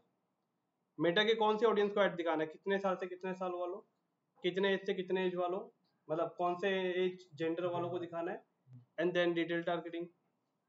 डिटेल टारगेटिंग के अंदर अगर आप क्लिक करते हो तो मैंने डिटेल टारगेटिंग आपको बहुत अच्छे से समझाया है। तो डिटेल टारगेटिंग के अंदर याद रखना, यहाँ पे पहला आता है बिहेवियर, दूसरा आता है इंटरेस्ट और तीसरा आता है बिहेवियर। पहला आता है डेमोग्राफिक, दूसरा आता है इंटरेस्ट और तीसरा आता है बिहेवियर। तो इसको भी हम लोग प्रैक्टिकल, मैंने आपको बता चुका हूँ, उसके ऊपर हमने बहुत डीप डिस्कशन किया है, बट प्रैक्टिकल कैसे करना है वो हम लोग जब लीड जनरेशन स्टार्ट करेंगे नेक्स्ट वीक से तब देखेंगे। उसके बाद में यहाँ पे ऑप्शन आता है further limit the reach of your add. अच्छा आप लोगों ने ये ओपन करके नहीं देखा था ना? देखो जैसे ही ब्राउज पे क्लिक करते हो देखो 3 ऑप्शन आता है, आया डेमोग्राफिक, इंटरेस्ट, बिहेवियर। मैंने यूट्यूब पे देखा है बहुत सारे ऐसे रूमर्स हो रहे हैं। रूमर्स मतलब ये कि काफी लोग बोल रहे हैं कि अब मेटा का एल्गोरिदम जो है वो चेंज हो चुका है, वो एंड्रोमेडा काम करने वाला है। मैं आपको बता रहा हूँ एंड्रोमेडा एक मेटा का नया एल्गोरिदम है जो अच्छा भी है, वर्किंग भी करता है, लेकिन ये काफी बिजनेसेस में फेल है। और एंड्रोमेडा जो वर्कआउट जो कर रहा है वो सिर्फ ई कॉमर्स बिजनेस में बहुत अच्छा वर्कआउट कर रहा है, लेकिन हाई टिकट साइज प्रोडक्ट को प्रमोट करने के लिए ये फेल हो जा रहा है, बिकॉज ये बायर पर्सोना अच्छे से रीड नहीं कर पा रहा है। ये ऑडियंस की बिहेवियर को देख के ऐड डिलीवर कर रहा है, लेकिन ये नहीं समझ पा रहा है कि ये इसकी राइट ऑडियंस है या रॉन्ग ऑडियंस है। राइट? आपको डांस पसंद है तो आपको डांस क्लास का ऐड दिखा देगा। आपको डांस पसंद है, करना नहीं आता। आपको कार पसंद है लेकिन खरीदने वाला जो अभी पे कैपेसिटी नहीं है बिकॉज अभी आप लर्निंग फेज में। तो ये कुछ चीजें हैं जो आपके बिहेवियर को देख के वो जज कर लेता है कि आप इसके राइट ऑडियंस है, बट एग्जैक्टली आपको पता है एज ए ह्यूमन साइकोलॉजी कि वो आपकी राइट ऑडियंस है या नहीं। तो मैं आपको बताना ये चाहता हूँ कि आज भी ये चीजें चलती है, तभी मेटा ने रखा है, नहीं तो कब का हटा दिया होता ना इसको भी। तो ये डिटेल टारगेटिंग हटा दिया होता है, इसे रखने की जरूरत नहीं थी। तो यही डिटेल टारगेटिंग में यही है। डेमोग्राफिक पे अगर आप आते हो देखो किसी का एजुकेशन होता है, किसी की फाइनेंशियल, किसी का लाइफ इवेंट, कोई पेरेंट, रिलेशनशिप, वर्क, मैंने यही सारी चीजें आपको बताई है ना। अगर आप देखोगे, मैं अगर और डीप में जाओगे तो मैंने यही सारी चीजें आपको डेमोग्राफिक में बताई है। उसके बाद में अगर इंटरेस्ट में आप जाओगे तो किन बेसिस पे, किन कैटेगरी में, किन किन चीजों में उनका इंटरेस्ट होता है, ये सारी चीजें होती है। अगर आप बिहेवियर में जाओगे तो बिहेवियर में उनका कौन कौन सा बिहेवियर, एनिवर्सरी आ रही है तो आपका बिहेवियर है वो, आप उस टाइम पे कुछ ना कुछ एक्शन करने वाले हो या एक्शन करोगे। बट आप कैसे पता चला, मेटा ने देखा कि 2 साल पहले आपकी शादी हुई थी इस तारीख को, तो उस तारीख से उसने अपने सिस्टम में ऐड कर लिया था कि अब आपकी मैरिज, मतलब अब आपका क्या आने वाला है, एनिवर्सरी आने वाला है। देन उसके बाद में अब यहाँ पे कंज्यूमर क्लासिफिकेशन, डिजिटल एक्टिविटीज, बहुत सारी चीजें, डिवाइसेस, डिवाइसेस भी तो आपका बिहेवियर है ना, आप कौन सा मोबाइल यूज कर रहे हो। तो ये सारी चीजें जो होती है ना वो बिहेवियर में आ रही है। परचेस, आप किसी की वेबसाइट में जाके कुछ परचेस कर रहे हो, कुछ ऐड टू कार्ट कर रहे हो, चेकआउट कर रहे हो, तो यहाँ पे पता चलता है। तो आई होप कि हम लोगों ने इसको अच्छे से डिस्कस किया था। जब हम लोग लाइव कैंपेन बनाएंगे तो मैं आपको बताऊंगा कि डिटेल टारगेटिंग कैसे करते हैं। देन उसके बाद में further limit the reach of your add, ये एक सेटिंग है। ये सेटिंग का मतलब ये होता है कि इसके अंदर अगर आप आओगे तो 3 ऑप्शन है। इसके अंदर आओगे, रीच योर प्रिफर्ड ऑडियंस, एक है स्टे इन करंट सेटअप, मतलब करंट सेटअप अभी आप रहने दो, जिसके अंदर आप खुद से अपने ऑडियंस को सेलेक्ट करोगे। एक होता है apply value rule with advantage plus on, इसके अंदर आप डिसाइड करते हो, आपका कुछ रूल सेट करते हो, जो मैंने आपको बताया कि ऐड के अंदर आपका रूल के हिसाब से आपका ऐड चलना चाहिए। बट आपके रूल हर बार काम नहीं करेंगे, फेल हो जाएंगे, उसके लिए एक्सपीरियंस की जरूरत पड़ेगी। And then further limit of the lead, further limit the reach of your ad, ये काई के लिए होता है, only use audience control when some people shouldn't see your ad, for example because of legal, geographic, business restriction। इसका इस्तेमाल मत करो, आपके लिए पहला वाला जो वो एकदम बेस्ट है। आपको ना अपना कोई रूल करेक्ट करना है और ना फर्स्ट ऑडियंस को दिखाना है, हमें फनल बेस पे जाना है। तो पहला ऑप्शन जो बाय डिफॉल्ट सेलेक्ट है ना, आपको उसी को रखना है। ओके, इसके बाद में आप नीचे आओगे, policy and regulatory requirement in India. याद रखिए ये चीज उनके लिए जो सिक्योरिटीज, फाइनेंशियल प्रोडक्ट वगैरह जो प्रमोट करते हैं। तो इसके लिए मैंने आपको बताया जैसे शेयर मार्केट, तो शेयर मार्केट जैसे जितने भी एड्स हो गए, या म्यूचुअल फंड जैसे ऐड हो गया, LIC वगैरह जैसे एड्स हो गए, तो ये सब के लिए कंपलसरी अकॉर्डिंग टू इंडिया उन्हें यहाँ पे अपनी कंपनी को पहले वेरीफाई करना पड़ेगा, लीगल डॉक्यूमेंट देना पड़ेगा, और उन्हें ये ऑप्शन को सेलेक्ट करना पड़ेगा। उन्हें बताना पड़ेगा कि ये एड सेट में आप है ना सिक्योरिटी एंड इन्वेस्टमेंट के प्रोडक्ट को प्रमोट कर रहे हो, और यहाँ पे लिखा है कि अबाउट वेरिफिकेशन रिक्वायरमेंट, मतलब ऐसी कंपनी का रिक्वायरमेंट, ऐसी कंपनी का वेरिफिकेशन कंपलसरी है। थोड़ा बोर तो नहीं हो रहा है ना?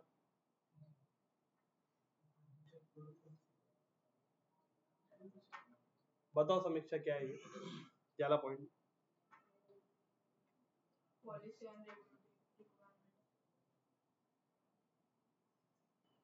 तो ये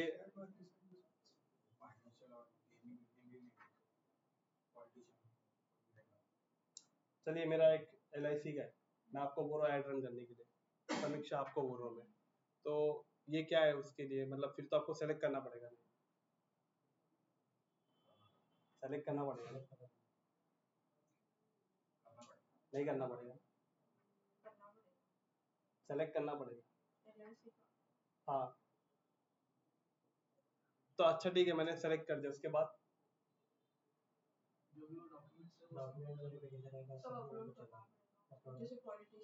हाँ, तो यहाँ पे लिखा है, अभी जब हम लोग इसको पढ़ेंगे, इसको पढ़ने में हमें समझ में आएगा कि वेरिफिकेशन, अगर मेरा म्यूचुअल फंड, शेयर मार्केट या किसी भी फाइनेंशियल प्रोडक्ट से रिलेटेड अगर ऐड होगा तो मैं इसे यहाँ पे डिक्लेयर करूंगा, और डिक्लेयर यहाँ पे भी करूंगा और पहले स्ट्रक्चर में भी करूंगा, क्योंकि पहले स्ट्रक्चर में मैं मेटा को बता रहा हूँ मेरा ये कैंपेन है, दूसरे एडसेट स्ट्रक्चर में बता रहा हूँ कि हाँ मैं इन लोगों को जो दिखाने वाला हूँ वो एक सिक्योरिटी और इन्वेस्टमेंट प्रोडक्ट है।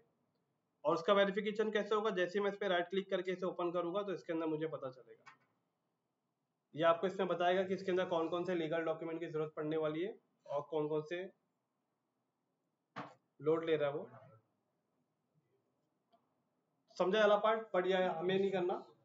देखो लीगल कंपनी जितनी भी है ना, सबसे पहली बात तो आपको ऐड देगी नहीं रन करने की। क्या लगता है म्यूचुअल फंड वाला आपको फ्रीलांसर को हायर करेगा वो, उसके बाद मार्केटिंग की टीम है, डिजिटल मार्केटिंग की टीम है, और वो भी अच्छी टीम है, कह सकते हैं एकदम परफॉर्मिंग टीम, तो वो आपको नहीं देंगे। तो ऐसे टाइप की जो कंपनी होती है ना, क्या लगता है कोई बैंक आपको देगा? कोई बैंक फ्रीलांसर को हायर करेगा? उनकी होती है, इन हाउस टीम होती है। तो जाहिर सी बात है, सब चीज़ की हमें ज़रूरत ही नहीं है। तो वो अलग गेमिंग वाले सीख दे सकते गेमिंग वाले दे सकते हैं, बेट एप्लीकेशन वाले दे सकते हैं, बट मैंने आपको बताया कि मैं तो नहीं करता, अगर आप लोग को करना होगा तो आप कर सकते हो। तो फिलहाल यहाँ पे इसका मतलब इतना ही होता है। प्लेसमेंट की अगर बात करेंगे तो we will automatically show ads in the places where people are likely to response your ad. मतलब ऑटोमेटिकली यहाँ पे देखो जो लिखा है एडवांटेज ऑफ, ये ऑफ क्यों है? क्योंकि हमने ना इसको सेलेक्ट करके इसके अंदर जा चुके थे।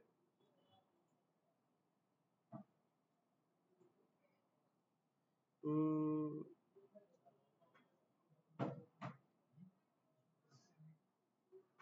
यहाँ पे दिख रहा है प्लेसमेंट एडवांटेज ऑफ। प्लेसमेंट का मतलब होता है कि आपका ऐड आपको कहाँ दिखाना है, कहाँ नहीं दिखाना है, जिसके बारे में मैंने आपको अभी बताया। तो अगर आप यहाँ पे अगर आप शो मोर ऑप्शन पे क्लिक करोगे तो शो मोर ऑप्शन में आपको यहाँ पे देखो मिलेगा, सबसे पहले मिलेगा डिवाइसेस। तो जैसे आप डिवाइसेस पे क्लिक करोगे तो डिवाइसेस के अंदर आ जाएगा ऑल डिवाइस रिकमेंडेड। अगर आप चाहते हो कि स्पेसिफिक मोबाइल या डेस्कटॉप पे दिखाना तो आप वहाँ भी दिखा सकते हो, और अगर आप चाहते हो कि ऑल मोबाइल डिवाइसेस पे दिखाना तो यहाँ पे आप एंड्रॉइड या iOS को भी दिखा सकते हो। उसके बाद में अगर आप चाहते हो कि सिर्फ जो वाईफाई कनेक्टेड डिवाइस है सिर्फ उन्हीं को दिखाना तो आप उन्हें भी सेलेक्ट कर सकते हो।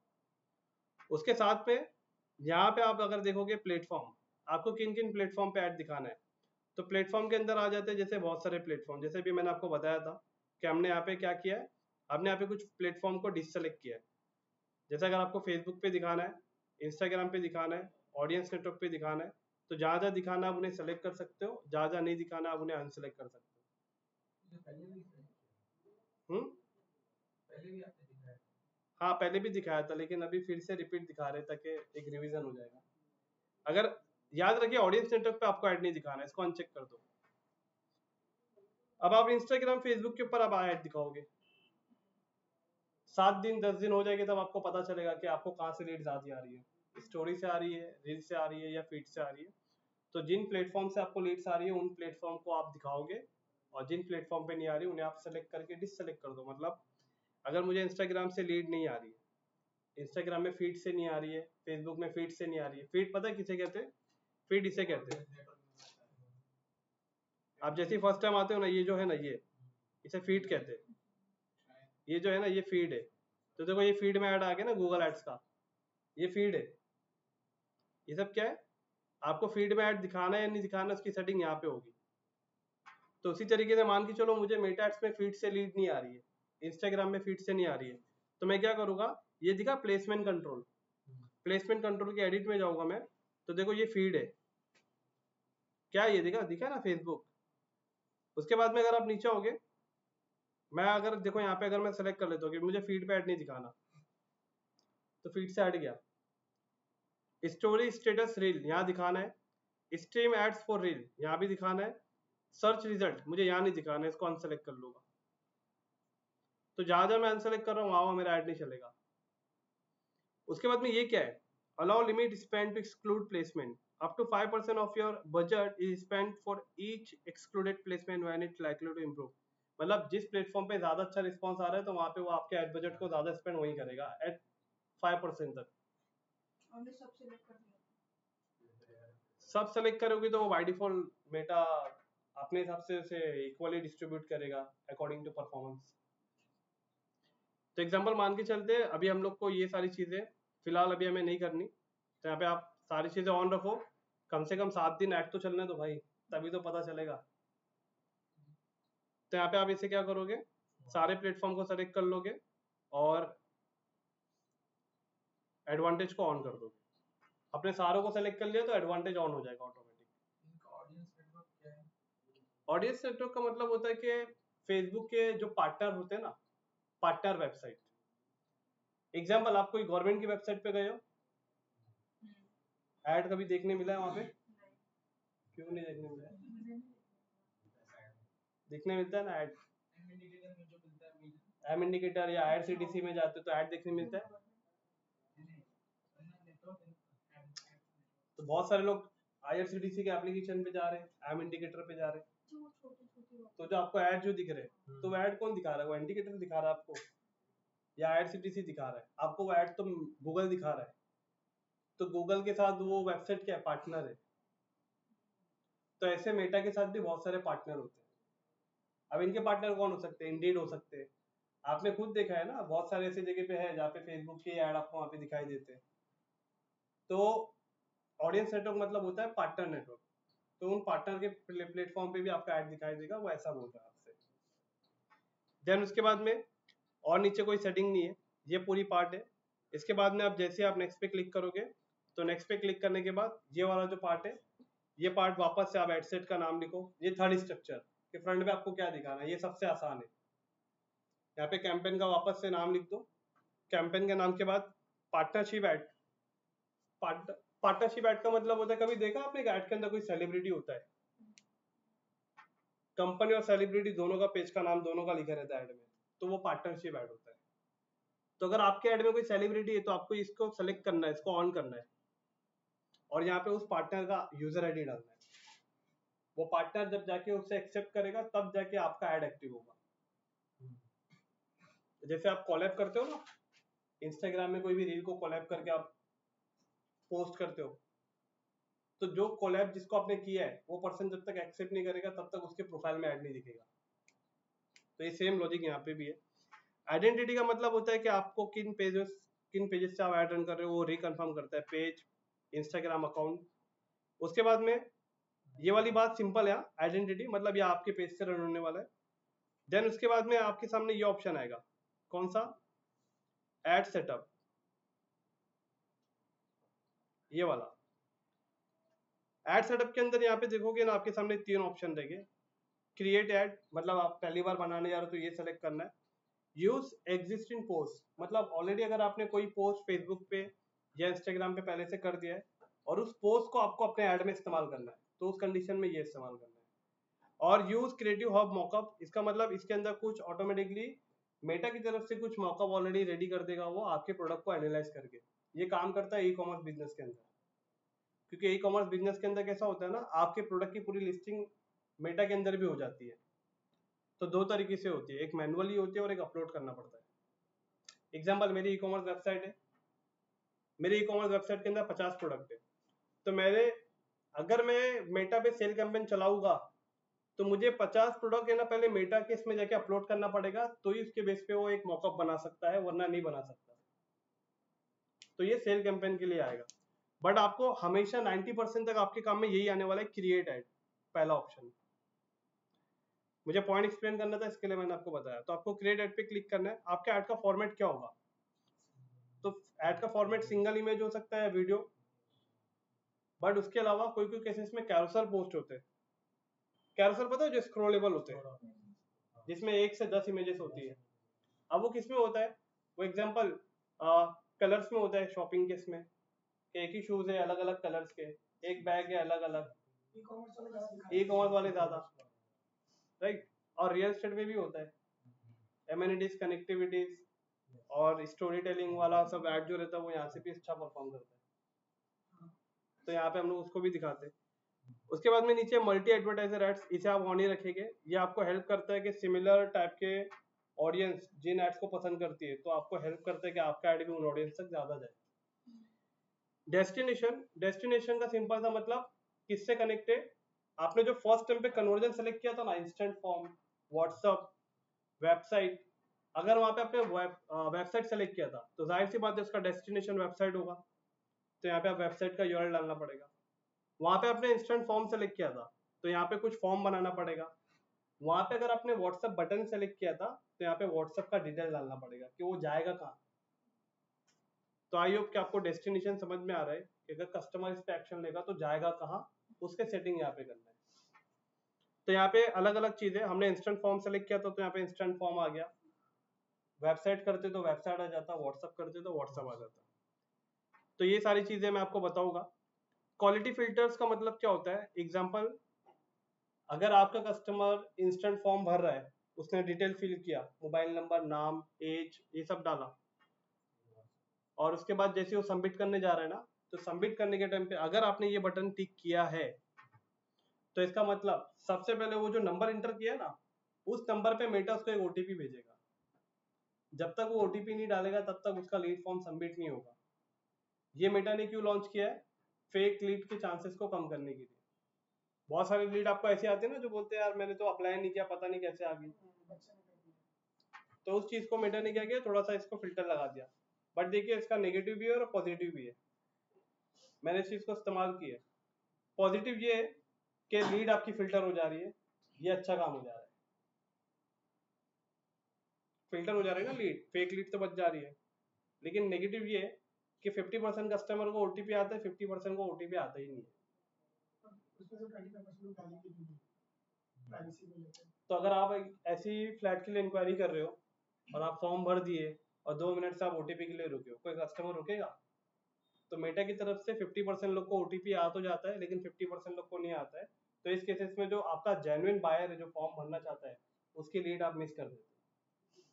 तो आपके हिसाब से आप दोनों ट्राई करके देखना, एक ओटीपी के साथ और एक बगैर ओटीपी के साथ, तब एनालाइज करना आपको लीड कितने की, सीपीएल कितने की दे रही है। ओटीपी के अंदर सीपीएल कितना आ रहा है और विदाउट ओटीपी में सीपीएल कितना आ रहा है।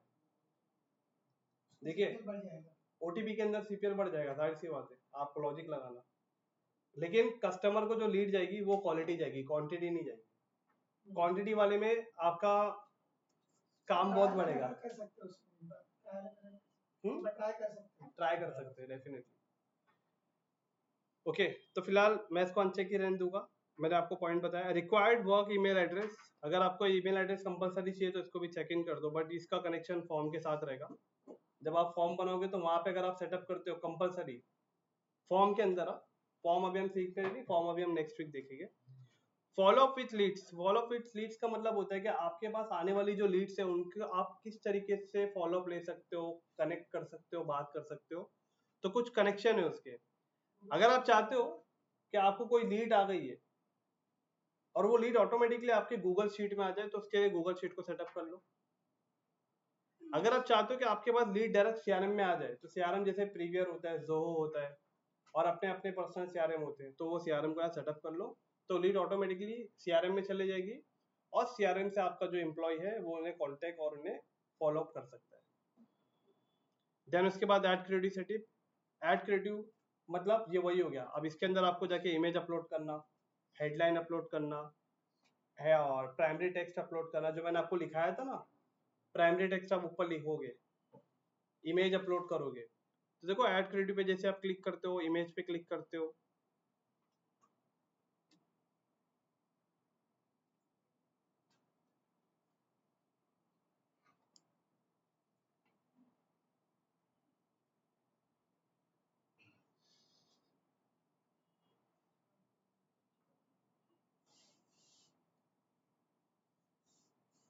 जैसे मैंने इमेज अपलोड कर दिया ये, और इमेज अपलोड करके मैंने, अब देखो 3 तरीके के फॉर्मेट होते हैं ना। ये जो फॉर्मेट है ना स्क्वायर, ये फीड के फॉर्मेट है, फीड में इस तरीके से दिखेंगे। और ये जो फॉर्मेट है ना वर्टिकल, ये रील्स और शॉर्ट्स पे दिखते हैं, रील्स और स्टोरी।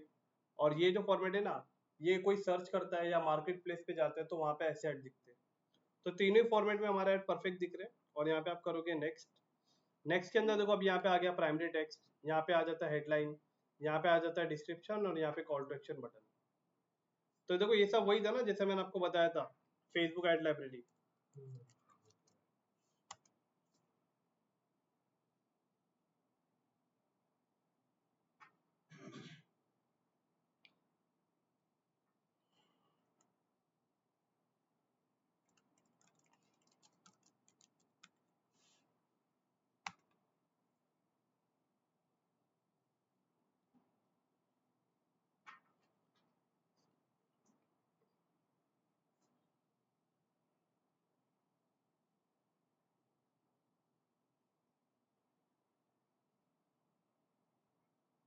देखो ये सब जो ऐड के ऊपर लिखा है टॉप पे, ये सब जो है ये प्राइमरी टेक्स्ट है जो इमेज के ऊपर दिखाई देती है।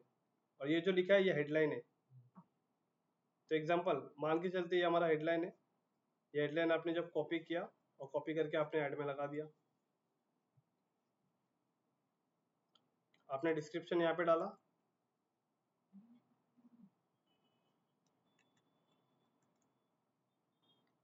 प्राइमरी टेक्स्ट यहाँ पे आ जाएगा।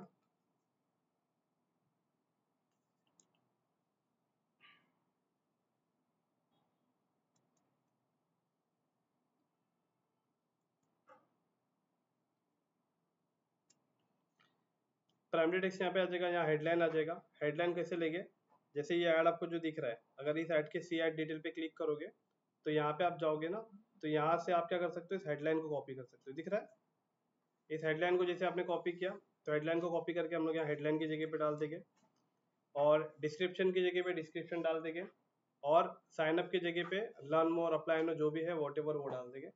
जैसे करके आप नेक्स्ट पे क्लिक करोगे, ये आपको मेटा की तरफ से कुछ पॉइंट्स आपको बताएगा जिन्हें आपको ऑन ऑफ करना है या नहीं करना है। तो इन सारी चीज़ों को ऑन रहने दो। मेटा आपकी प्रोडक्टिविटी को एनहांस करेगा, इमेजेस को ऑटोमेटिकली इसमें म्यूजिक ऐड करेगा, ट्रेंडिंग म्यूजिक ऐड करेगा, ज़्यादा से ज़्यादा लोगों को लीड फॉर्म भरने के लिए अप्लाई करेगा, उनको रिकमेंड करेगा। देखो यहाँ पे कुछ ऑटोमेटिकली मेटा ने कर दिया ना अपने हिसाब से, तो यहाँ पे आप इसे डन कर दो, और डन करने के बाद अब आपका यहाँ पे क्रिएटिव देखो लेफ्ट हैंड साइड पे कैसा दिख रहा है। देखो यहाँ पे जो हेडलाइन आपने प्राइमरी टेक्स्ट लिखा यहाँ पे आ गया, हेडलाइन यहाँ पे आ गया। डिस्क्रिप्शन कुछ लिखना है तो यहाँ पे आ जाएगा। उसके बाद में और नीचे देखोगे क्रिएटिव टेस्टिंग, अगर आपको एक इमेज से ज्यादा और 2-3 इमेज अपलोड करना है तो यहाँ पे टेस्टिंग कर सकते हो, बट मैं आपको ये रिकमेंड नहीं करूंगा। जो मार्केट में वर्किंग है मैं आपको वो स्ट्रेटेजी बताऊंगा, जिस तरीके से मैंने आपको लाइव प्रोजेक्ट दिखाया है।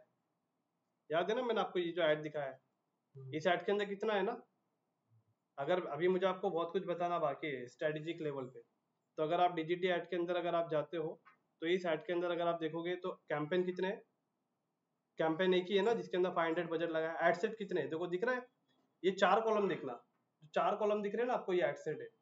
तो एड सेट कितना है, 1 2 3, 3 एड सेट है। एक एक एड सेट में इमेज कितनी है, 1 2 3, 3 है ना सब में। तो इसका मतलब तीनों एड सेट में कौन सा एड सेट अच्छा काम करेगा, उन एड सेट्स के अंदर कौन सी इमेज अच्छी काम करेगी, ये सब अभी मुझे आपको बताना बाकी है। लेकिन आज मैं आपको जो एक्सपीरियंस दे रहा था, जो सेटिंग बता रहा था, वो सारे अंदर के इनसाइड थे। तो हमें क्रिएटिव टेस्टिंग नहीं करना है, ट्रैकिंग करेंगे। ट्रैकिंग हमारा मेन इंपॉर्टेंट पार्ट है। ये ट्रैकिंग वाला पार्ट ज्यादातर 90% ई कॉमर्स बिजनेस में काम आता है। ट्रैकिंग का मतलब वही होता है कैमरा, कि आपकी वेबसाइट पे आके वो कस्टमर क्या कर रहा है उसके लिए आपको करना पड़ता है ट्रैकिंग। तो ट्रैकिंग वाला पार्ट आपका वेबसाइट डिजाइनिंग के बाद स्टार्ट होगा, अभी ट्रैकिंग के अंदर आप कुछ भी नहीं कर सकते। तो आई होप कि मेरे ख्याल से आज आपने ये दोनों सेटिंग को अच्छे से समझा। यहाँ पे आपका थ्योरी वाला पार्ट कंप्लीट हो गया है। मंडे से आपका पूरा पार्ट होने वाला है प्रैक्टिकल। कल मकर संक्रांति का हॉलीडे रहेगा, हाँ तो सर अपडेट कर देंगे ग्रुप में। बट याद रखिए यहाँ तक आपका theory part complete. Practical part के अंदर अगर आपको डाउट आया तो इसका मतलब आप रेडी नहीं हो, क्योंकि प्रैक्टिकल मोड में ना मैं थोड़ा सा, हाँ प्रैक्टिकल मोड के अंदर अब मैं आपसे ऐसा बिगिनर क्वेश्चन नहीं करूँगा, क्योंकि मैंने आपको 4 दिन समय दिया है। मैंने 4 दिन आपके फंडामेंटल को बनाने के लिए उस पर काम किया है। इस लेक्चर में भले मैंने देखा है जो सबसे ज्यादा एक्टिव थे इस लेक्चर के अंदर वो 2 ही जन थे पूरे लेक्चर के अंदर, लेकिन मैं नाम नहीं बताऊंगा। लेकिन जो एक्टिव नहीं थे मुझे वो भी पता है कि कौन एक्टिव नहीं था। हाँ ऑनलाइन वालों को तो पता ही नहीं, मैंने इनसे तो बात ही नहीं कर पा रहा हूँ, मेरा पूरा ध्यान तो ऑफलाइन में ही है। अच्छा ऑनलाइन आप रोहन ना जी, प्लीज ये दोनों दिन की रिकॉर्डिंग शेयर कर दीजिएगा ग्रुप में। अरे कल कहाँ थे तुम सारे, क्या कल तुम ज्वाइन होके डिस्कनेक्ट हो गए थे क्या? अरे मेरा नहीं, मैंने कल ज्वाइन किया था बट उसके बाद मेरा क्लाइंट कॉल मतलब थोड़ा लंबा चला गया तो मेरे को एग्जिट ही करना पड़ा। वो मैंने 4-4:15 के बीच में एग्जिट कर दिया था। अच्छा, और उसके बाद तो में इसलिए मेरी रिकॉर्डिंग चाहिए कल की। चलेगा चलेगा, मैं भेज देता हूँ ग्रुप में। आज और कल दोनों का रिकॉर्डिंग आज यहाँ से डाल के जाऊंगा मैं। एंड देन उसके बाद में गौरव जी आपका बताइए। जी सर, सब समझ में आ गया। कोई नोट्स है मेरे पास? नहीं एक्चुअली में इसका तो नोट्स नहीं है, इसका तो एक्चुअली कैसा है, जब हम लोग step by step practical campaign करेंगे उसका नोट्स है। तो प्रैक्टिकल और कैंपेन का नोट्स, आप बोल रहे थे कोई पीडीएफ है, आप हाँ शेयर हाँ कर। ये जो प्रैक्टिकल स्टेप बाय स्टेप करेंगे ना हम लोग, उसका पीडीएफ नोट्स है अपने पास, तो वो मैं शेयर करूंगा आप लोगों से, क्योंकि प्रैक्टिकल जब आप करोगे तब आपको हेल्प लगेगा। यस और पल्लवी जी समझा? ओके चलो ठीक है, तो यहाँ पे स्टॉप करते हैं और मिलते हैं हम लोग नेक्स्ट वीक ऑफ मंडे, और मैं रिकॉर्डिंग ग्रुप में शेयर कर देता हूँ। ठीक है, ओके ओके चलो बाय।